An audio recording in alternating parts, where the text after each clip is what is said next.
অনেক দিন ধরে ট্রাই করতেছি বাসায় আনকমন একটা রেসিপি রেডি করব। আজকে আমি ফাইনালি করে ফেললাম। তো ফ্রিজে আমার গরুর মাংস ছিল। তো আইডিয়া করে বিফ স্টেক বানানোর জন্য রেসিপি রেডি করে ফেলতেছি এখন। আসসালামু আলাইকুম রহমতুল্লাহ। কেমন আছেন সবাই? দিস ইজ ববি, চলে আসলাম নতুন একটা ভিডিও নিয়ে। তো এখন আমি বিফগুলো ধুয়ে ভালো করে লবণ আর ব্ল্যাক পেপার দিয়ে ম্যারিনেট করে রাখছি। তারপর এদিকে একটা ম্যাশ পটেটো বানাচ্ছি, যাতে বিফ স্টেক দিয়ে খাওয়া যায়। তো এখানে আমি লবণ আর ব্ল্যাক পেপার আর ঘি দিয়ে ভালো করে মিক্স করে ফেলছি। তারপর এখানে আপনারা তরল দুধও দিতে পারেন। এগুলো আমার পাউডার দুধ পানি দিয়ে গুলাই তারপর আমি দিচ্ছি। আজকে দুটোটাই ফার্স্ট টাইম, মানে এর আগে আর কোনো সময় করা হয় নাই, ফার্স্ট টাইমই করতেছি। ফার্স্ট টাইমই আপনাদের কাছে মানে রেসিপিটা শেয়ার করতেছি আমি। তারপর ম্যারিনেট হয়ে গেছে আমার বিফ স্টেক। তারপর আমি চুলায় প্যান বসিয়ে দিয়েছি, হালকা তেলের মধ্যে ভালো করে ফ্রাই করতে হবে। এক পাশ ভালো করে হলে অন্য পাশে উল্টা দিতে হবে, মানে বেশি তেল দিতে হবে না, হালকা তেলের মধ্যেই করা যায়। তো আমরা বাসায় 3 জন, সেজন্য 3টাই করতেছি।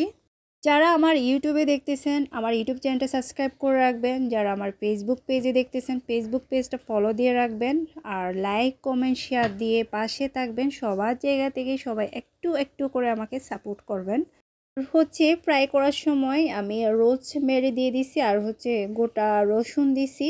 আর গোটা রসুনের ফ্রাই করা না অনেক মজা, যারা খাইছেন তারাই তো জানেন। আর এই রেসিপিটা না ছোটো বড় সবাই কিন্তু পছন্দ করবে। আর এখন যদি আমি রেস্টুরেন্টে গিয়ে খাই না, এটার প্রাইস অনেক বেশি চলে আসবে। আসলে আমি রেস্টুরেন্টে কোনো সময় বিফ স্টেক খাই নাই, সেজন্য আমি বলতেও পারতেছি না, আইডিয়া নাই। কিন্তু বিফ মানেই তো আসলে অনেক দাম, সেটা তো সবাই জানেন। তো আমার এদিকে বিফ স্টেক রেডি হয়ে গেছে, আর ম্যাশ পটেটো রেডি। তারপর এখন পরিবেশন করতেছি খাওয়ার জন্য।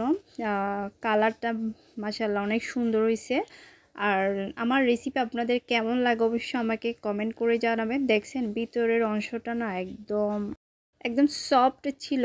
তো অনেক মজা লাগছে, অনেক মজা করে খাইছি। আপনারাও বাসায় ট্রাই করবেন। আর আমার ভিডিওগুলো বেশি বেশি দেখবেন, বেশি বেশি কমেন্ট করবেন। আপনাদের কমেন্ট পাইলে আমার উৎসাহ লাগে কোনো একটা কিছু করার, আরও বেশি বেশি করে ভিডিও বানানোর জন্য। তো আপনারা ভিডিওগুলো দেখবেন, কমেন্ট করবেন, গঠনমূলক কমেন্ট করবেন। আর বন্ধু বান্ধব ফ্যামিলির সাথে শেয়ার করবেন। তো আপনারা যদি আমাকে কমেন্ট করেন আমার অনেক বেশি ভালো লাগবে। ফার্স্ট টাইম রেসিপি রেডি করলাম এটা, কিন্তু ফার্স্ট টাইমে কিন্তু আমার অনেক বেশি ভালো লাগছে। ইনশাআল্লাহ নেক্সট টাইম আবার করব, আপনাদের সাথে আবার শেয়ার করব। এই পর্যন্ত সবাই ভালো থাকেন, সুস্থ থাকেন। আল্লাহ হাফেজ।